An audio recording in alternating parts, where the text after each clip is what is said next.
வாங்க இப்போ நம்ம ஃபேஸ் வாஷ் பண்ணலாம். அழகாக ஃபேஸ் வாஷ் பண்ணிக்கணும், க்ளீனாக இருக்கணும் ஃபேஸ் வாஷ் பண்ணுறது.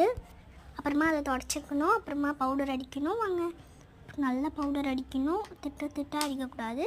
அதை தொடச்சிக்கணும். அந்த பவுடரை நல்லா தொட நல்லா தொடச்சிக்கணும். அப்புறமா கொட்டி போட்டு வச்சிடணும். அழகாக இருக்கும். வச்சாச்சு. வச்ச உடனே வந்து தின்னணும்.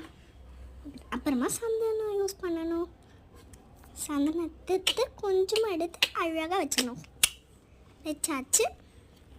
இப்போ லிப்ஸ்டிக் போட்டுடலாம் வாங்க. இப்போ லிப் பாம் போடலாம் வாங்க. இப்போ முடிச்சாச்சு. என்னோடய ஃபேஸ் எப்படி இருக்குன்னு கமெண்ட் பாக்ஸில் கமெண்ட் பண்ணிடுங்க. உங்களுக்கு இந்த வீடியோ பிடிச்சிருந்தனா